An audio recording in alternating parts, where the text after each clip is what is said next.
Donovan, where the Browns just wrapped up their second of two joint sessions with the Indianapolis Colts. Jim, thank you very much for helping us break down day two of their on-field work with the Colts. What were some of your observations from practice? Well, it was an angrier practice by both teams, and I think both head coaches wanted it to be picked up. And the tempo and the spirit of practice, they kind of, it wasn't like it was, lollygagging yesterday, but I think they wanted a little bit more intensity, and intensity they got. There were fights everywhere. It was like an NHL game back in the old days of the NHL. There were a lot of fights, and there were a lot of pushing and shoving, and it happened early. And it happened, Browns defense versus Colts offense. Browns offense versus Colts defense, and then a huge melee. Everybody got in during special teams. So I noticed that, it was ratcheted up today on both sides. And I have to tell you, Matt, I thought in the end, when the wash came out of the washing machine, I think the Browns, really fared very well these last 2 days. I mean, there's a different kind of physicality with them. They're a tougher football team. Yeah, and I think what the play that really typifies that is the 65-yard touchdown run that Nick Chubb broke off in one of the team drills. Their first carry, right down the field, 65 yards into the end zone. But he had to have good blocking up front to be able to break that kind of a run. And we've seen that Nick Chubb is fast becoming a very special player for this team. Oh, absolutely. And it was an inside run. I mean, it wasn't a sweep, a toss sweep where they got out there and they got out on the edge and got one block and he got the corner and went. It was an inside run where he made a left cut and then a cut to the middle and he was gone. The thing about him is, and I think the NFL is going to have to learn this if they don't already know it, he's got an extra gear.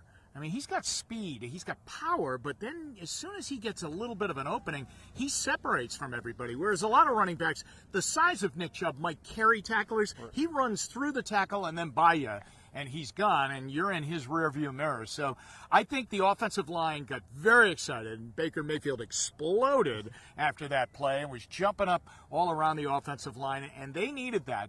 There was a little bit more certainty, I think, on the right side of the offensive line today where a lot of the focus has been it looks right now like Eric Kush is going to be the right guard, that Austin Corbett is not going to win that job, and that Austin will have to settle to be kind of a swing offensive lineman, but definitely a backup center. But I thought the offensive line, not only for Chubb, but also for Kareem Hunt and also for Trayon Gray and Dearness Johnson really opened up some inside holes, and that's what they're looking for here. It's so nice to be able to talk about the offensive line, not in a speculative way of who's going to be that right guard or is the right tackle solid enough, but to see them come together as a group in these live periods against the Colts, I think is a good sign for this team going forward. Oh, absolutely. It really is. And, of course, the thing that's been the given is they're protecting well, in pass protection. I mean, Mayfield's not getting hit, and I know he gets rid of the ball quickly, and I know he's got great feet in the pocket, but he does need the pocket, and he likes the pocket, so you got to give it to him, and they have given him a very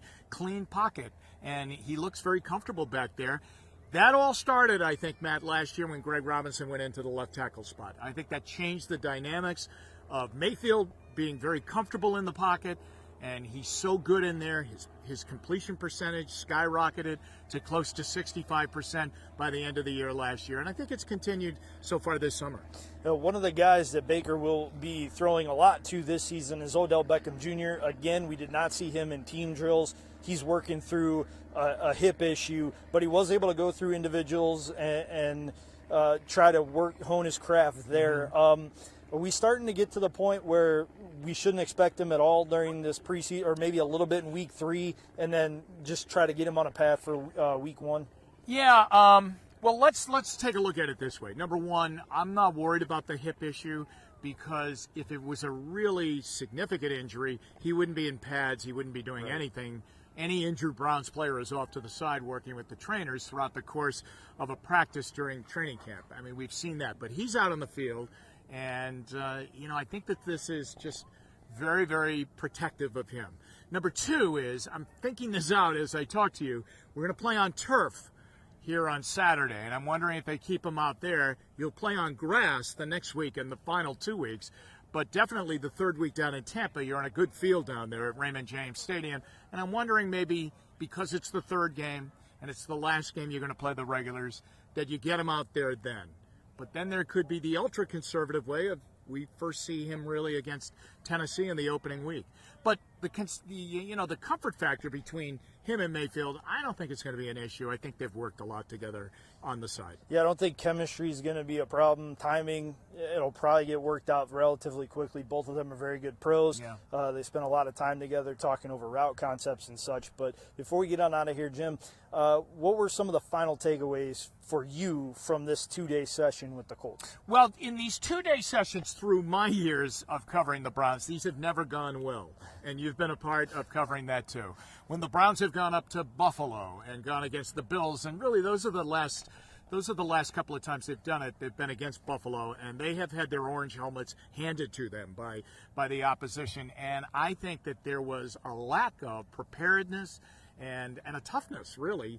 And I don't think the Browns answered the bell those times up in Rochester when we went up there. This was much different. And I think that a lot of good work was put in out in Berea before we got here. And I think this team is tough.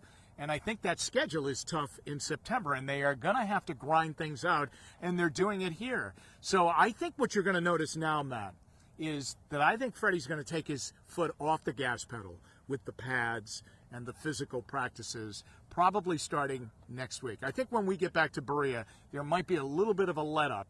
This is the Parcells way, where you really go hard for the first couple of weeks, maybe 3 weeks, and then you just start to let up a little bit, and get them ready heal them up a little bit and get them ready and fine-tuned for the opening game of the season. And I notice a lot of sameness in the blueprint that Freddie's using. Yeah, they've had a lot of padded practices in Berea, just 3 non-padded practices, and 2 of those were mandated by the league for acclimation period at the start of camp. So Freddie definitely wanted to improve the physicality and the toughness of this team. And judging by what we've seen not only here, but also, as you pointed out, in Berea, I think that's heading in a very, very positive direction going into these final preseason games and into the regular season. Yeah, I think so. And when we talk about OBJ, of course, the other part of the sentence is Jarvis Landry, but Landry did a lot of work today and looked sensational. Caught a touchdown pass in a 2-minute drill. Really. I mean, he just looks great, and he's feisty, and that's good because he is feisty. He's a tough guy, so he looks good. And I really think the OBJ thing is just, hey, when they go out in the field against the Titans, they want him out there, and they want him 100%. So whatever it takes, they do not want – I mean, he is the marquee guy that they brought in the offseason. I know Olivier Vernon's a great player, but, OBJ is a very special player. He's comfortable. I think he's ready. And I leave here saying to myself, no matter what happens Saturday, Matt, I leave here saying that the Browns have a pretty good inkling that they're pretty good. Yeah, I would tend to agree with you on that one. I think positive vibes are definitely starting to permeate not just the fan base, but within the team. The locker room really has seemed to come together, and most importantly, they believe in each other. Yeah. And you can't win games if you don't believe in your teammate. Yeah, and the other thing, too, is if you notice, people from other teams or other parts of the media who come in to see them, and I'm talking about the Browns, say, wow, this is very different. And the quarterback is very, very different. But the team is very different, and they are, and I mean, they mean it in a good way. But I mean, when they used to come in, and you know this, they would go, wow, you guys are miles behind. That's not the case right now. I mean, the Browns look like a much sharper team than Indianapolis. Now, having said that, remember, Indianapolis, we have Baker Mayfield. They don't have Andrew Luck right now. And they're a completely different team. Absolutely. So, I mean, this is probably going to be a good team.